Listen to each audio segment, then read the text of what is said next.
Surat police દ્વારા નવતર પ્રયોગ હાથ ધરવામાં આવ્યો છે। વિગતો મળી રહી છે સુરતથી। સુરત પોલીસનો નવતર પ્રયોગ પ્રકાશમાં આવી રહ્યો છે। આ સાથે જ વિગતો મળી રહી છે પોલીસ દ્વારા દુષ્કૃત્ય રોકવા માટે પ્રયાસ હાથ ધરાયો છે।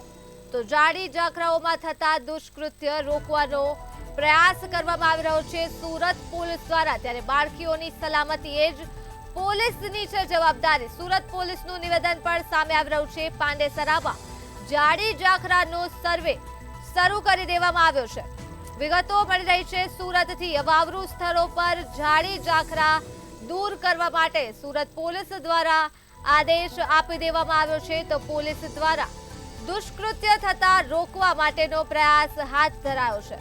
જાડી જાખરાઓમાં થતા દુષ્કૃત્યને રોકવા માટે સુરત પોલીસનો આ નવતર પ્રયોગ પ્રકાશમાં આવ્યો છે। બાળકીઓની સલામતી એ જ પોલીસની જવાબદારી। નિવેદન સામે આવી રહ્યું છે સુરત પોલીસનું। પાંડેસરામાં જાડી જાખરાનો સર્વે પણ શરૂ કરી દેવામાં આવ્યો છે।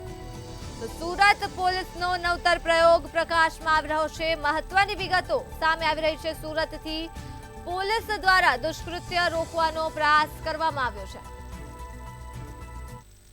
શ્રી કમિશનર શ્રી અનુપમસિંહ ગેહલોત સાહેબના માર્ગદર્શન અને એની સૂચના મુજબ તેમજ સેક્ટર 2 શ્રી ડામોર સાહેબ તથા ડીસીપી 4 ગુજ્જર સાહેબ અને અમારા એસીપી શ્રી ઝવેર દેસાઈ સાહેબની સૂચના અને માર્ગદર્શન મુજબ પાંડેસરા વિસ્તારમાં કોઈ અનિચ્છનીય બનાવ ન બને તે બાબતની તકેદારી ભાગરૂપે આજ અમે અમારી ટીમ પાંડેસરા પોલીસની ટીમ સાથે વડોદ ગામમાં અગાઉ નાના બાળકના રેપ વિથ મર્ડર જે થયેલા છે જાડી જાખરાઓમાં અને જે એકદમ ઘેઘૂર જંગલ જેવું વાતાવરણ સિટીમાં થયેલ છે તેના ભાગરૂપે અમે આજ પાંડેસરાની પોલીસ ટીમ દ્વારા એક સર્વે કરવામાં આવી રહ્યું છે કે ક્યાં ક્યાં જે જાડી જાખરા છે કે જ્યાં આવા બનાવ બનવાની શક્યતાઓ છે કે જ્યાં અગાઉ